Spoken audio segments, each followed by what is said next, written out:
Hello everyone, welcome back to our new video. दोस्तों, Nifty भले negative में रहा है लेकिन स्टॉक स्पेसिफिक एक्शन देखने को मिला है। आई थिंक स्मॉल और मिड कैप काफ़ी तेज थे and portfolio was nearly 2% above in today's session. Overall portfolio की बात करें तो जैसा कि मैंने पहले भी बोला था कि पोर्टफोलियो जो है नियरली 10 से 12% के अराउंड रह रहा है और उसके बाद थोड़े से अप्स एंड डाउन्स देखने को मिल रहे हैं। तो लेट्स सी आगे पोर्टफोलियो कैसे परफॉर्म कर रहा है। Still it is in green and ये अनरियलाइज्ड प्रॉफिट है एंड दैट इज़ वाई जहाँ पे वैल्यूएशन ज़्यादा हाई लगते हैं, आसमान को छू जा रहे हैं, क्रेजी हो जा रहे हैं, वहाँ पे डेफिनेटली प्रॉफिट बुकिंग करनी चाहिए। And I have done so many profit bookings like in, चाहे वो काइनीज हो, चाहे वो फिर E2E हो या फिर PGEL हो, and I do profit booking on regular basis. So ये काफ़ी इंपॉर्टेंट है एंड फ्री के शेयर्स होल्ड करने की मेरी जो फिलॉसफी है and I stick to that philosophy and I think market में रिस्क फ्री होकर के चलना ज़्यादा बेटर है so that you can make yourself psychologically strong.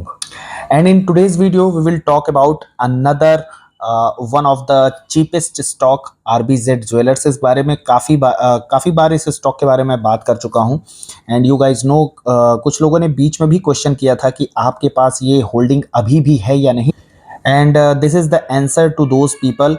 क्योंकि जहाँ पर मुझे बिजनेस में फंडामेंटल में कोई भी डेंट नहीं लगता है, मैं वहाँ पर होल्डिंग्स इजीली स्किप नहीं करता हूँ। तो यस, RBZ का स्टॉक जो है वो मेरे पोर्टफोलियो में है and that is why disclaimer काफ़ी इंपॉर्टेंट है कि this video is not any kind of by और सेल रिकमेंडेशन।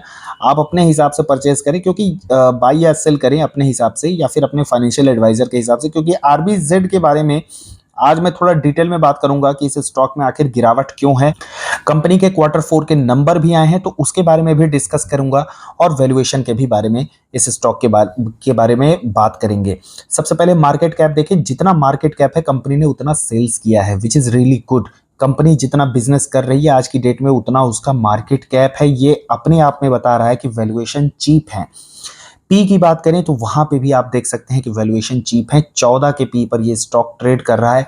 इसके पीयर्स स्काई गोल्ड वगैरह की बात करें तो वो स्टॉक 45-50 के पी पर ट्रेड करते हैं।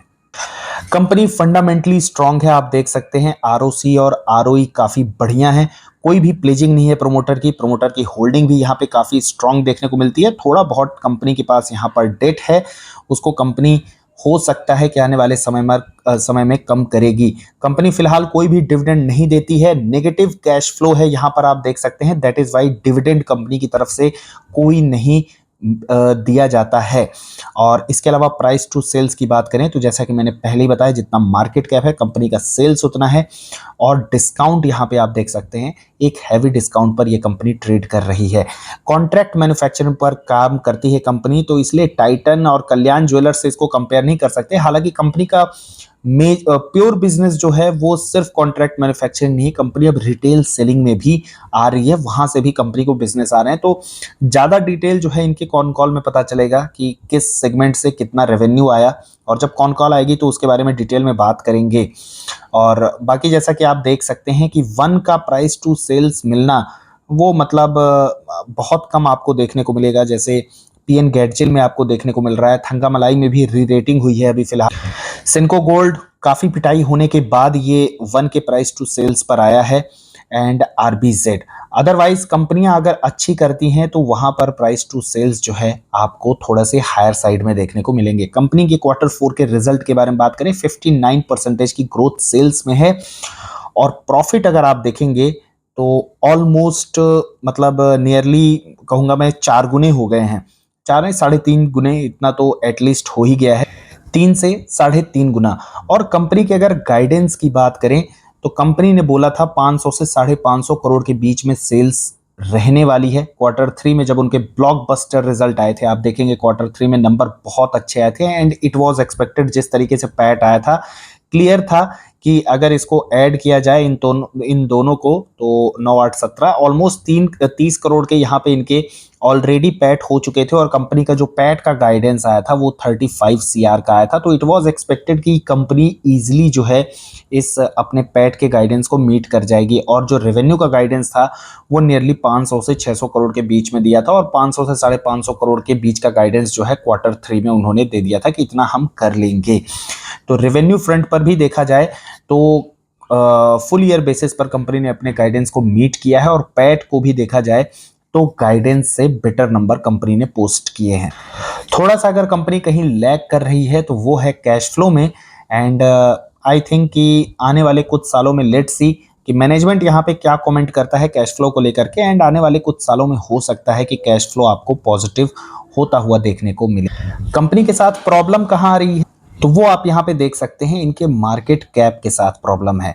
कंपनी का अगर आज की डेट में भी देखेंगे तो अपर सर्किट 2% का लगा है। ईएसएम की कैटेगरी में इस स्टॉक को डाल दिया गया है और जो कंपनी का मार्केट कैप 1000 करोड़ के नीचे रहता है वो बहुत बुरी तरह से सेबी के ESM2 की कैटेगरी में फंस जाती हैं।